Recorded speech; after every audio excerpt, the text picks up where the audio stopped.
Hi, everybody. It's another show with Ron. I'm Ron, and this is a show where we take a look at the headlines.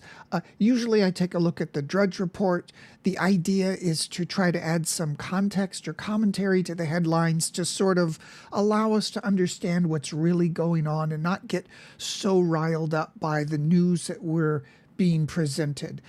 But today I had a grab bag of some interesting articles that were recently on Google News and Drudge Report, and just look at these. They have some insight, especially if you're not an American citizen. If you're outside the U.S., might be of interest. So it's a quick overview of what's going on in that strange country of the United States that often dominates the news. So here we have, again, I suppose we say the U.S. dominates the news in very weird drama. And this is one of the weirdest sort of circumstances we have. The matchup of Biden and Trump.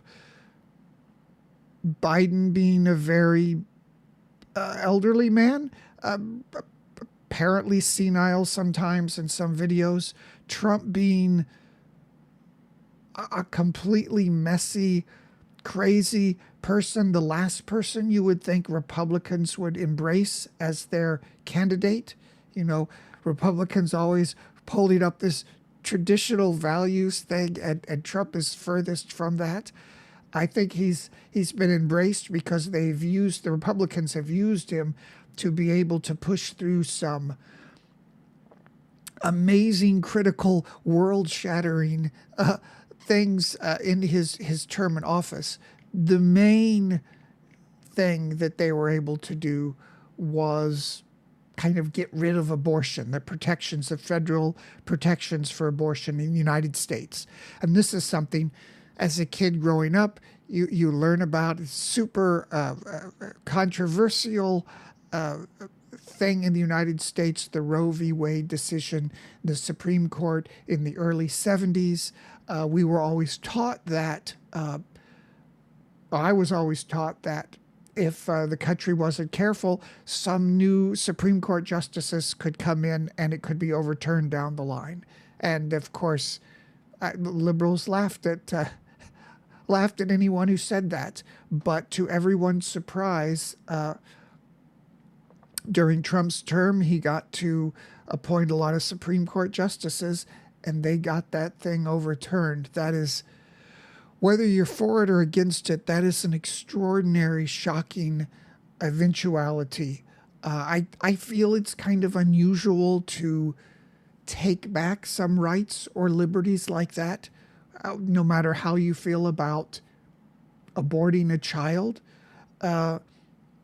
So this is quite an amazing situation, and the Democrats, there were several times when they held the power in both houses of Congress, and they could have pushed through some sort of federal laws to protect it, and that didn't happen, and now it's gone. And of course, you know, Trump, this is a very old-fashioned Republican viewpoint where he's saying just leave it to the states to regulate it, not, and this is.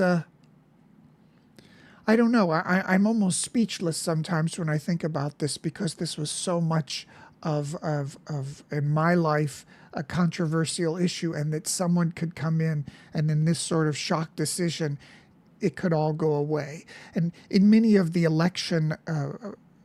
smaller elections in the United States since Roe v. Wade was overturned, those who supported this ending of federal protection for abortion were thrown out of office. So it does seem that the Republicans are suffering electorally for what has happened. And I've said this many times on the channel. When I have advised in the past people who are running for election how to conceptualize what they're doing outside of ideology. In the United States, I would say liberty, meaning Americans want the liberty to have abortions. They want, in the same way they want liberty to carry and shoot off firearms. And I know sometimes from the outside it's hard to understand the U.S., but if you look at it in that viewpoint, you might, if you don't understand it or accept it, you at least sort of get where people are coming from in the United States. Okay, here's another issue in the election coming up: climate energy. We have so many. It's such a shame that an important issue like this has fallen down into political party ideology, with the Democrats insisting and have since the early 90s that complete global disaster is imminent, and the Republicans saying that it's all fake and a myth. Both sides, I think, are not true. There is such a thing as climate change. We know there is, and we know it's a danger. But unfortunately, partisan politics, when Al Gore, the presidential candidate in 2000, he made it his lifelong dream to push this. It sort of fell down into politics as opposed to science, with Republicans opposing him, which is strange because Al Gore is like more conservative than most Republicans. The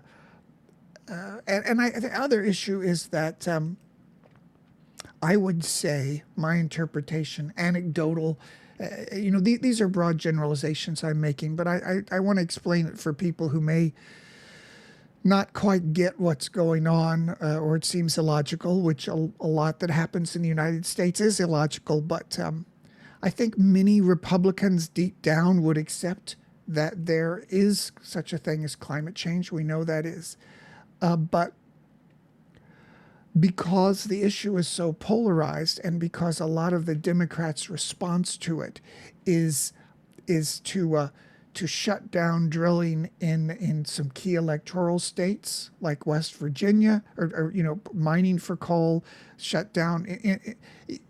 It seems that restricting business activity, restricting commerce, goes hand in hand with fighting climate change, and that's a bridge too far for a lot of Republicans. And if the Democrats could conceptualize it in a way, climate change actions in a way that doesn't restrict a business or demonize miners or kind of the old guard businesses in the United States in some way, that might help the cause of climate change and get some of these things passed. And anyway, it's probably countries like China and India, maybe African countries in the future that are at the heart of making climate change occur. So good luck in influencing China these days to cut their emissions. Okay. Democracy, rule of law. Biden has to come back to stop Trump. We've all heard in the press, in the media, how dangerous Trump is supposed to be. I would say that, we've seen him as president once, and, his foolishness and unforced errors in a lot of things have muted his ability to make the changes he's wanted. So many strange unforced errors, so many opportunities to allow his enemies to get him into court or demonize him.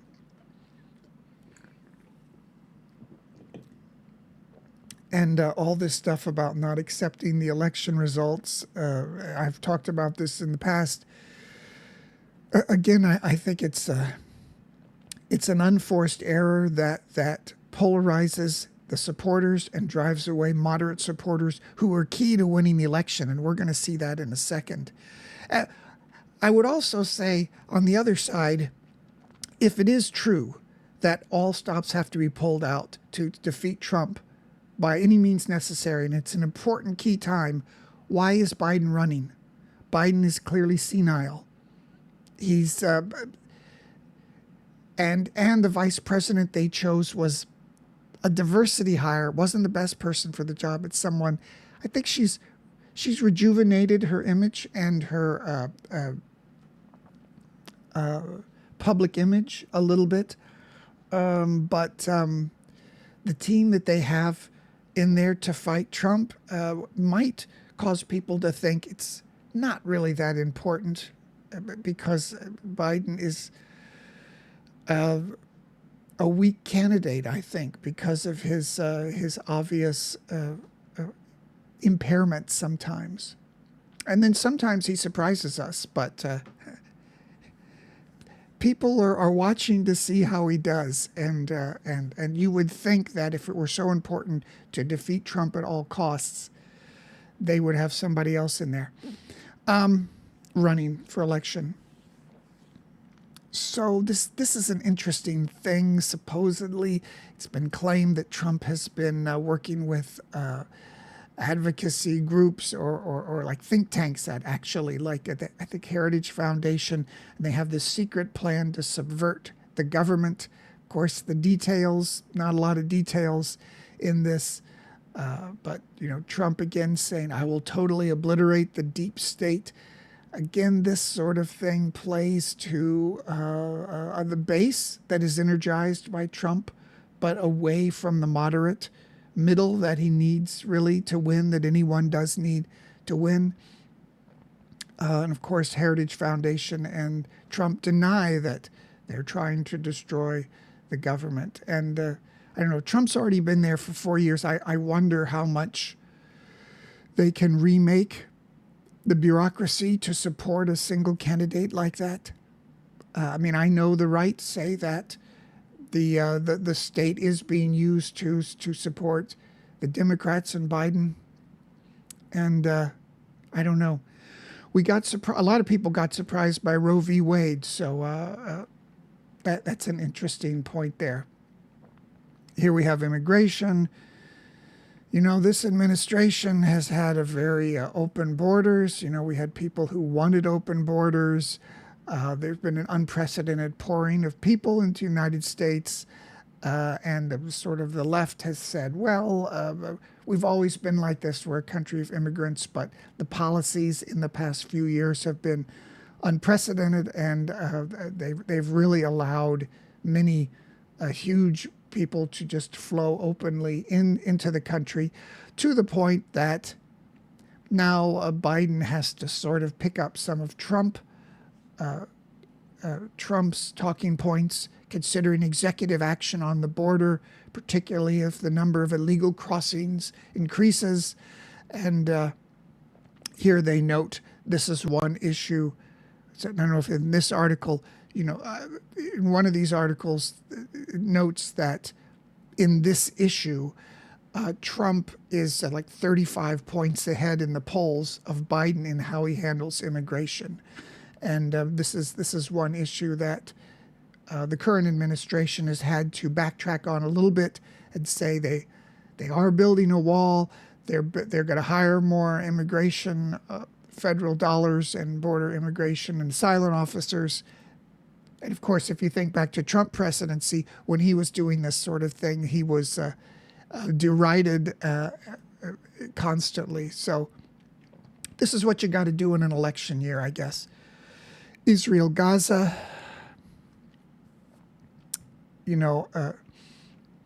this is an area where beyond the election, we've had an extraordinary change in U.S. foreign policy, where Israel, who was our rock-solid ally for many, many decades, did a lot of heavy lifting for the United States, bombing nuke plants and research institutes in Iraq, kind of for the United States and the international community. And the U.S. has consistently pumped billions and billions of dollars, and they're a rock-solid ally. Somehow this war in Gaza and the taking of the hostages, which should have benefited Israel, has disastrously changed the United States' balance of diplomatic relations with Israel. We have people on the streets in the United States protesting Israel. We have the U.S. administration having to warn off Israel. This is very unusual. Usually, Israel does anything it wants. The United States supports it in the UN, as it's still doing. But I think between changing times, some people say that younger people have been influenced by social media, and maybe Israel's overzealous and cruel bombing in Gaza in response has somehow turned opinion, and they've and this is an extraordinary situation. Changing in the Middle East probably also has to do with the fact that in the past 15 years or so, as America has become energy independent effectively, in general, the Middle East is not as vital to the United States in terms of its energy security. Of course, it still needs to protect that area for its allies around the world that the United States relies on to finance its debt. So they don't want China to go under. They can't have China go under. So they gotta keep the lanes open so the oil gets around the world. But we're seeing an interesting change in that region. Here we have LGBTQ issues. Again, this is an issue of the moment where these transgender situation has come to the forefront of a lot of politics, and I think I would guess you can always point out some things and say, well, this is too far, or stay away from telling children certain things. But I think in general, Americans, under the banner of liberty, they want to be left alone to be able to conduct their own lives. And I think most people accept that there are different ways of being in all different factors of your life and personality. And Trump again here is playing to his base. We see on YouTube a lot of people who harp on about the dangers of certain ideologies, but I think the middle base that that a politician has to play to is not interested in maybe federal laws to regulate behavior like that. NATO, Ukraine. This is an interesting situation where, some presidencies can pursue their own policies and things they want to do. Some have situations thrust upon them, like back in 9/11 in the early 2000s, and here we have a situation in Russia that, when Russia was saying we're going to invade Ukraine, all the experts said, no, they're not going to do it. Of course, they've invaded a lot of other little countries, but they wouldn't do that.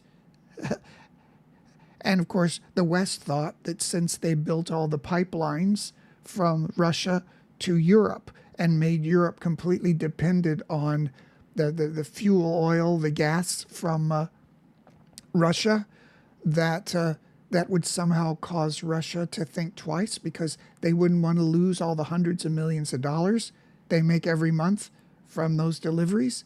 But of course, Russia said, wow, now Europe's completely dependent on us. So that frees us up to do whatever we want. But nonetheless, we have a situation where the United States has a huge debt, huge budget deficits, and is being called upon to fund the defense of the Ukraine. And I know that I wanted to clarify one thing here, where Trump would encourage Russia to do whatever the hell they want to countries that are delinquent.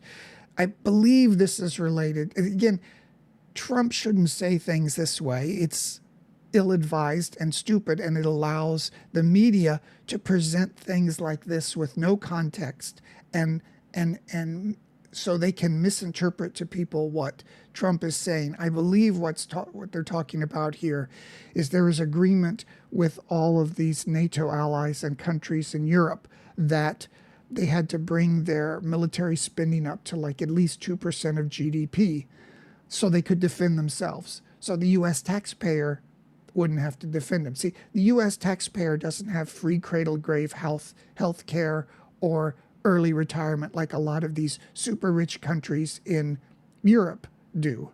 You know, you've probably met some Europeans who kind of laugh at you. Oh, you don't have any services. Our health care is free.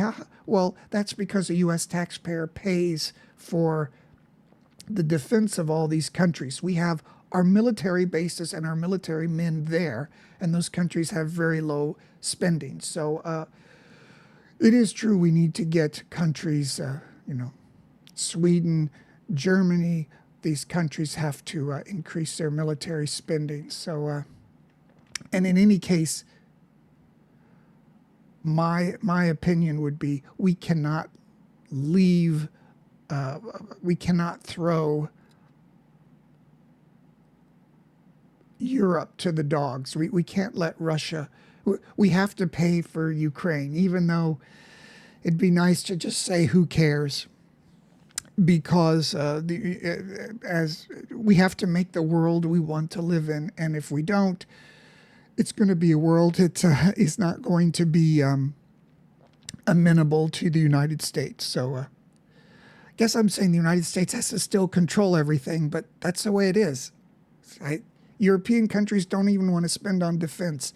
So, okay, trade and tariff, another stunning change in history here. We have, it started out with the Republicans, free trade in the 70s, and by the 90s, the Democrats were on board, and it was free trade, open borders for trade, international agreements, free trade associations, this sort of thing. And now we've come full circle, where both Trump has protectionist policies and Biden's right along with him. Stunning. I mean, I would even say, Republicans got the ball rolling with the way they transformed the world economy in the 80s, but it was really the Democrats and Clinton that got all these free trade agreements going, linking the world in a very admirable way in the 90s. And it was believed at the time that by doing this, you would encourage countries to become more democratic, more open, better for human rights. And that's because the idea that you build the middle class will naturally have power and agitate for more power. And because that middle class is key to business and wealth and prosperity, underpins it, you can't just crack down on them. So that's a very generalized way. There's a lot more to it. People could argue it back and forth, but that was the concept, to say, if we bring more countries into free trade and open borders and markets, it will improve democracy. It will improve freedom. And it did for a lot of countries. But then some of these bigger countries, I think, China and India, I'm not sure what factors prevented trade from transforming the political systems of those countries. Of course, India is like a protectionist capitalist democracy that harms it in a bunch of ways. And of course, China is an authoritarian state at best. But neither system was very much impacted by all this open trade. Maybe you could argue India's was. But China's just seemed to have been able to increase their security state, and now they're using this money to saber rattle and threaten their neighbors. So it is interesting how these sort of policies ebb and flow. Taxes, Biden, corporate minimum income tax, fundamental fairness. Of course, Biden wants to lower it from da da da. Of course, David Biden is wants to require billionaires to hand in. Yeah, let's take away the billionaires' money, and we want to restore tax child credit. Blah blah blah. So you see how I'm a little bored of this. Americans don't like to pay taxes, even though they pay a lot lower taxes than other countries in the world. The only thing I'm interested, I think a lot of people are interested in this sort of debate, is what about the debt and the deficit? The United States is adding another $1 trillion to its deficit every 100 days or something. It was last year. And it's at least 33, 34 trillion national debt.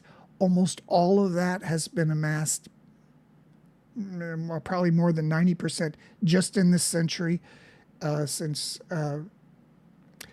Clinton left office. Clinton's balanced the budget during his time. So I'm not interested in hearing that we're doing this for fairness, or that billionaires have a lot of money, so they should give it to the politicians, or that we're going to restore more programs. Here's some more things we're going to give you for this.